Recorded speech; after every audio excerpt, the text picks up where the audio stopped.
Bismillah ar-Rahman ar-Rahim. Namaduhu wa nasalli ala Rasul al-Kareem. Viewers, Assalamu alaikum wa rahmatullahi wa barakatuh. Allah subhanahu wa ta'ala has created two lives for every single human being born in this world. The first life starts from the womb of the mother and goes up to the death of that person. And the second life starts from the death and never ends. And these two lives, in these two lives, a person goes through different stages. In the first stage, that is in the womb of the mother, the child does not have any choice. The child is born as Allah wishes it to be born, whether it's going to be a male or a female, black or white, born in any particular time of history, any particular region of the earth, to parents who may be rich, poor. In that stage, the child has no choice, has no control. So the child is born as Allah subhanahu wa ta'ala has decreed. But the child at that stage is being given means that can determine whether this child will ultimately go to heaven or to hell. And the things that will determine whether he goes to heaven or hell are things like the body parts, his eyes, his ears, his heart, his limbs, and so forth. In other words, those parts that are necessary for the deeds of that person. Whether he's going to be born in a rich family or a poor family, a white family or a black family, or in any particular time in history, this will not determine whether he goes to heaven or hell. Everybody is given the same opportunity. Every child is born, Allah subhanahu wa ta'ala gives them the same opportunity to be successful. But with regards to the conditions in the second stage in this life, the first life, when he comes out of the mother's womb, there his conditions will determine if he's born in a poor family, if he's born in a certain region, that can affect what happens to him in this life. But every child has the equipment that can determine his success for eternity. So in the first stage, the child has no choice. Allah subhanahu wa ta'ala makes him as he wishes. He could be born beautiful, could be born ugly, he can be born with a certain temperament. So here the child has no control. But once he comes into this second stage, when he comes out of the womb of the mother, then Allah subhanahu wa ta'ala gives this child, who is now come equipped with the means that can take him to Jannah or can take him to Jahannam, the hell, then he has limited control.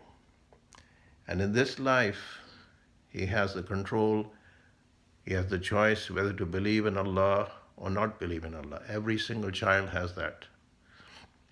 Whether he's rich or poor, black or white, male, female, whatever, he has that choice to believe in Allah or not to believe in Allah.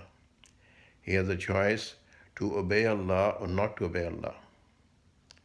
He has a choice to live his life in submission to Allah subhanahu wa ta'ala, which is called Islam. Or he has a choice not to live his life in submission to Allah subhanahu wa ta'ala. So the second stage is the one that determines what happens to him in the third stage. So when his second life, when the second stage is over, and he has lived his life according to the commandments of Allah, according to the rules and regulations that Allah has made for human beings. And these rules are for all human beings, not just for any particular region of this.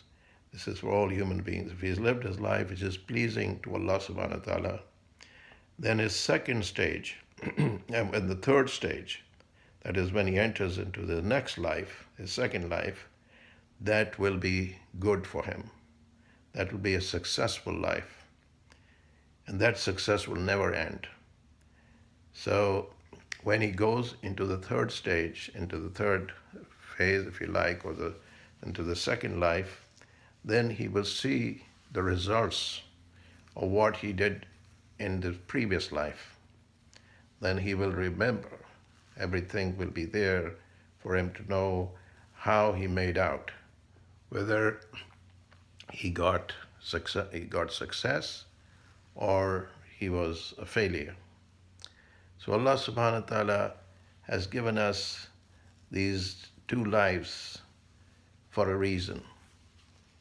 And he sent prophets to explain, to show people what those reasons are and how to live that life. Every human being has an opportunity. Every human being has an opportunity to be successful, regardless of his looks, regardless of his color, regardless of his means, because what's going to determine his ultimate success is the deeds that come out from his body, how he used his body in this life. And in this respect, everybody is equal. So people have to be reminded. A lot of people think of success in terms of material things. The material things Allah subhanahu wa ta'ala has given only for the purpose of testing a person. There is no other reason. And the looks, a person's race, a person's color, all these things are not going to determine whether a person goes to heaven or he goes to hell. These things will remain in this world. When a person dies, it makes no difference whether he was beautiful or ugly. It makes no difference whether he was white or black. It makes no difference whether he was rich or poor. It makes no difference whether he was born in this country or that country. Everybody's equal. Once they go into the grave, everybody's equal. And what survives, what remains, are the deeds that the person performed. The people have to understand that Allah subhanahu wa ta'ala created this all for a reason. And He's going to show the people. A day was going to come when He's going to show them what they did. So everybody should be vigilant. The time is precious, time is passing. And Allah subhanahu wa ta'ala is going to show the record. So the third stage, or the second life when it starts, that's in the unseen. The two stages of the person's life are seen. The life in the womb, people can see that, and the life in this world, that's visible. The two stages that come in the second life, they are not visible. Once a person dies, then there's a veil, there is a separation. The person cannot see beyond. And that's where the knowledge of Allah, the knowledge of the Quran, and the knowledge of the Hadith, that's where the help comes. That's where science fails and has no answers. That's where philosophy and all the education that a person may have had in this world will be of no avail. So Allah subhanahu wa ta'ala has given human beings two types of education. One is an education which relates to his material needs. And the other education is which relates to his spiritual needs, the things that will determine whether he's going to be successful or not. Allah will not give paradise to people just because they made a lot of money or because they were of a particular race or because they were born in a certain time in history or because they lived in a certain nation. Allah subhanahu wa ta'ala doesn't have any favorites. Allah doesn't give paradise to people just because they were born in a certain family or because they were born in certain nations. So Allah has a perfect merit system. And that's why He's given everybody the means that can take them to success. The person uses his body parts in submission to Allah. Allah subhanahu wa ta'ala will give him reward for that. That's why Allah subhanahu wa ta'ala has prescribed certain acts during the 24-hour period. If the person keeps that in mind, that I am a servant of Allah, I have to perform my duties as a servant. Allah is my master, I am His servant. And I'm here on trial, I'm here on probation. If I please my master, then my master will reward me. Just like an employee, he works and he gets salary, he gets compensation. But first he has to work.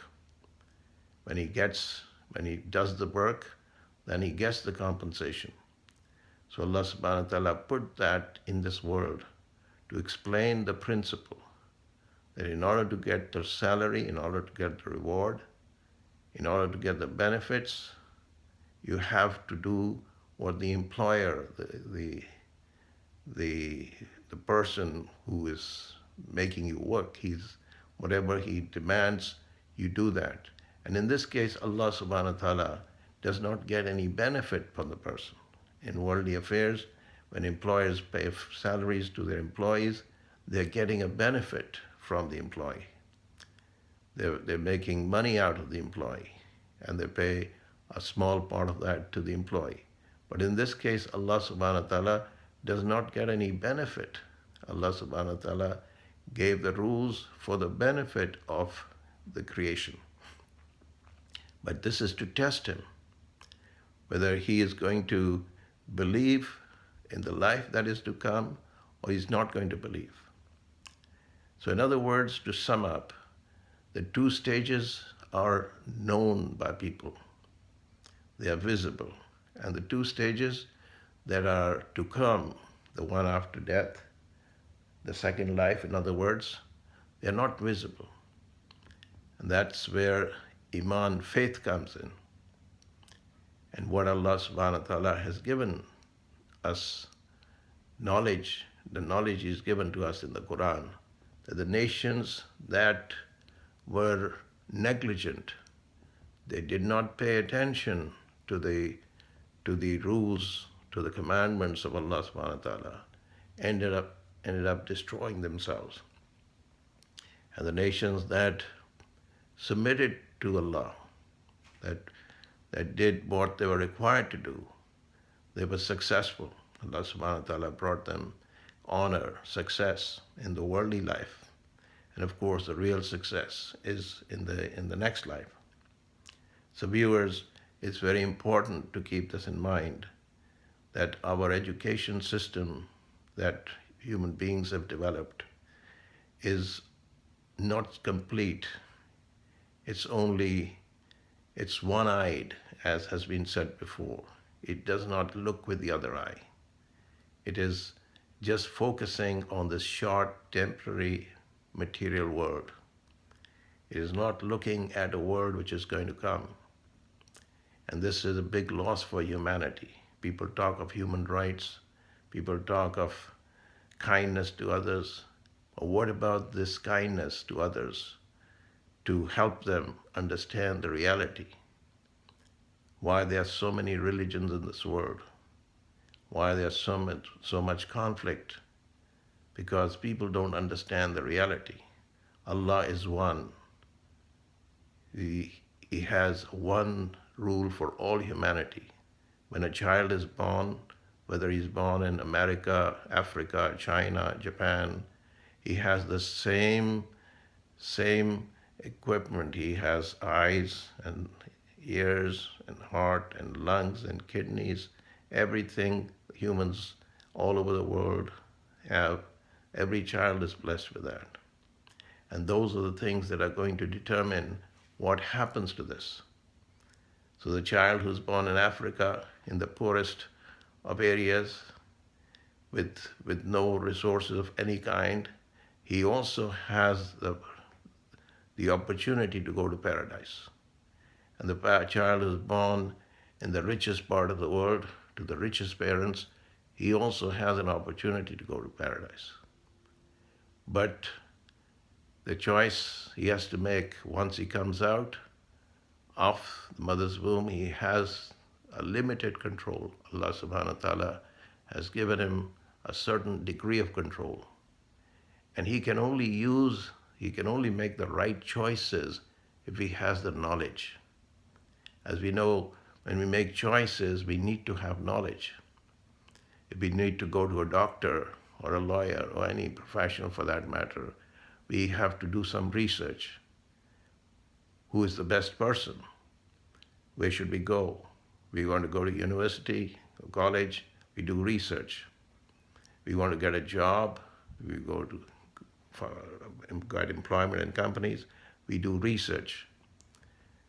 So in every matter, human reason, human logic, intelligence requires we have to do research to find out which is the best doctor, which is the best lawyer, which is the best company, and so on and so forth. So if you're going to make an investment in a business, you will do research and see, is this business worth investing in? So the same thing has to be done when it comes to the eternity. So when it comes to that, people become very illogical, irrational. They don't think, they don't pay any attention. They owe it to themselves. This is the biggest human right. When a child is born, parents understand the child has rights to clothes and food and education and home and so on and so forth. Everybody understands that. But not too many people understand that the child also has the right to know the truth. The parents have to teach the child what is the truth. And if the parents themselves are ignorant, if themselves are on the wrong track, how are they going to teach the child what is the truth? So the parents are required, just like they prepare the children for the life in this life, the present life, they have to prepare for the second life. Because Allah has given two lives. One is the one present that we see, and the other is we don't see. So the parents are responsible for that also. It is not enough to say, well, I gave my child education, I gave food, clothes, shelter, left behind a lot of property and millions of dollars inheritance, and that's not enough. That is just part of it. And this is something humanity should pay attention to. This is why prophets came. The prophets didn't come to teach people how to make advancement in science and technology. That was not their role, that was not their function. Because Allah subhanahu wa ta'ala knew that this is something human beings can do without help of the prophets.